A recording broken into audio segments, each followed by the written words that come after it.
Hi everyone, welcome back to the channel. I'm Alina and I will be hosting today's video.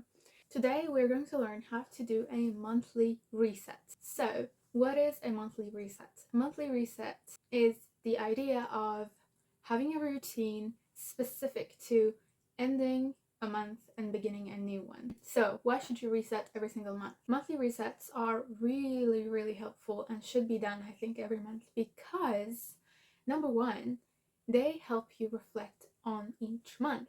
You reflect on your productivity, you reflect on your life in general and in different categories of your life, and you get to improve them. And having this check in every single month helps you with your mental health as well, I really think, because you get to stop and see where you're at. Monthly resets also help you with stress management, as you get to actually assess what's coming in the upcoming month, but also what's happened in the previous month. And it's actually a really great self-care method if you're looking to actually wrap up a month and put it aside and then start a new one. And I think many of us feel this thing where time feels like it's actually flowing by so fast. But if you do this, you get to experience a month and actually feel it happen. Personally, I think that if you can find the time for it, this routine should take a whole day. You can actually do your monthly reset routine anytime you desire. Personally, I think it should be the weekend before the new month, but you could do the end of actual last day of every month. You could do it the first day of every month, whenever you desire, but I think it should be a consistent thing where you are always doing it at the last day of each month, for example. And that will be a ritual that you keep repeating every single month. And it adds another level of organization to your life. So you've chosen your day and you will start your reset. I think the most important thing to do and the first thing to do is to clean. Cleaning up your space, I think, is one of the best ways to actually start a reset. Like, for example, you could deep clean your room and reorganize your desk, for example. However, cleaning does not have to be just your house. If applicable, of course, it should also be your car and your office if you have one, but also your locker if you have one at your school. Getting rid of any possible clutter in your spaces will so help you focus better and actually reset for a new month. Clean your devices as well. So your phone, your tablet, your computer, getting rid of unnecessary photos, files, unused apps. These are all ways of resetting for your new month. And if before you have been using this part as cleaning just the house, I think you should branch it out into more things, like again your devices or other spaces that you use as well. After cleaning, you get this exhaustion. Then comes self-care. Do something more than what you do weekly and what you do daily. Anything that is self-care to you and anything that works as self-care for you. After cleaning all your spaces, digital and physical, and getting your self-care down, I think you should go on to reflecting. And I think that the transition between these things is really great. So you reflect on your last month. I think main things are how it went, what you're proud of, what you would change, and what you think you did right and what you think you did wrong. I think a long reflection is the best because if you go into detail, you can fix those small things that actually stop you from getting more done. So I personally do this category by category, and I have a link to my personal prompts list in my description box, and all you need to do is go onto the page and then duplicate it and reuse it. I have instructions on the Notion page as well. In there I have categories such as productivity, routines, career/school, health and fitness, and all these different things that I think are important. And I try to have as much detail again as possible so that it's easier to see areas of improvement. After reflecting on your month, I want you to review your systems as a totally different bubble, because we all know, you've heard this before, systems are the things that actually work. It's not like motivation or anything, it's the systems that you build so that you easily reach your goals and finish those projects or get your grades, whatever. See how you plan things specifically and when you plan things. These two are such important questions. Try new things every month, I would say. For example, if you do time blocking and it's working well for you, you could do maybe journaling, and maybe that's working even better. And you will never know without trying. So do that. Keep in mind that you do not have to pick one specific way of planning. I personally do digital and physical planning because that makes me feel more fulfilled. And it's just so fun. And I do not have to abandon one for the other. The two can coexist. So you could do calendar blocking and a to-do list, daily, weekly, and monthly. So after you reviewed your systems, I need you to have a huge brain dump. Take a piece of paper or write in your notes about anything that comes to mind.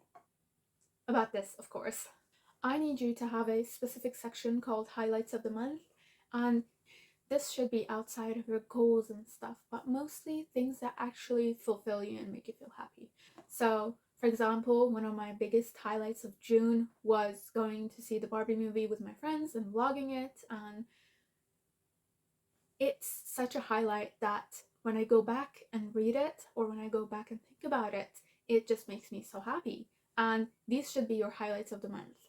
And it doesn't have to be huge things like going on vacation to Korea. It could be anything. Again, highlights of the month I think really help you get back on that positive track, and then you brain dump everything that you want to do for the month.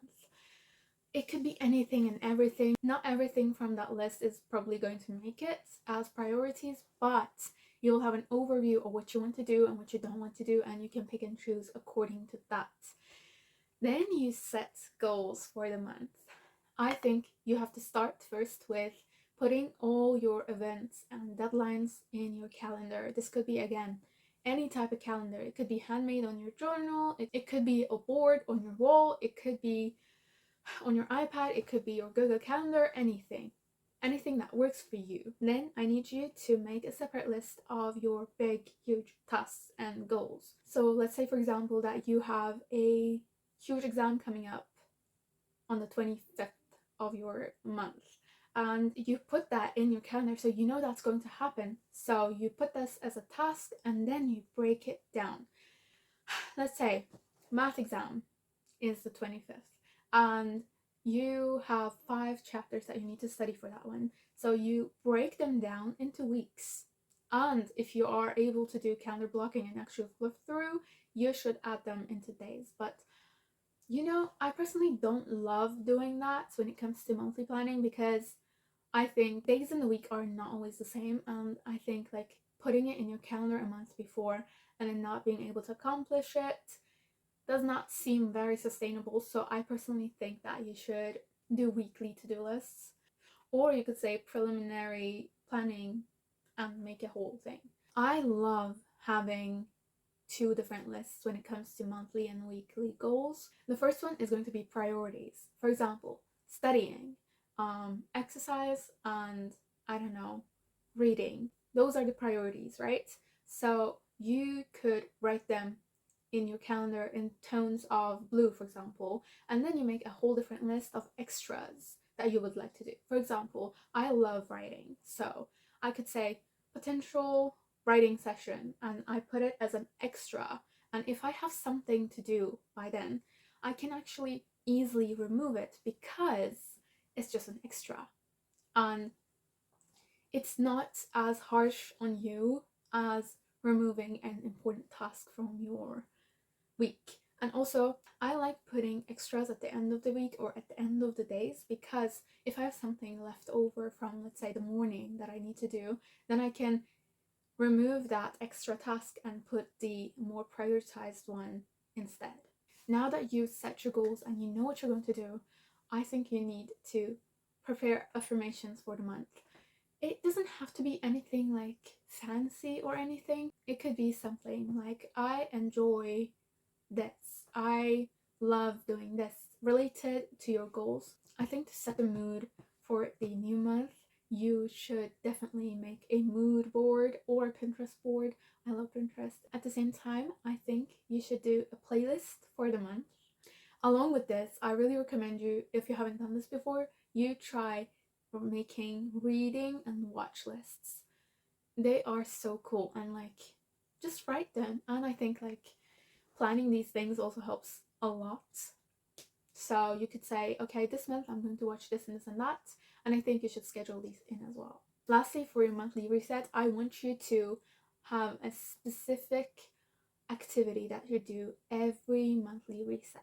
This could be baking, this could be reading, writing, drawing, painting, watching something, anything. This could be literally anything.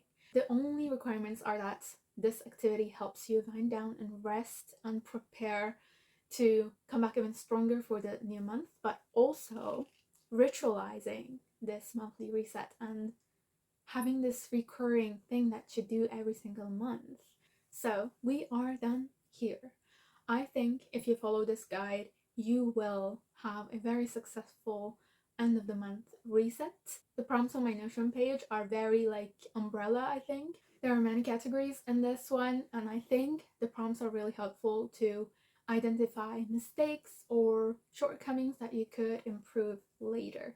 So that is it, everyone. Thank you for watching. If you have watched this far, it is so lovely to see you here, and I will see you in the next one.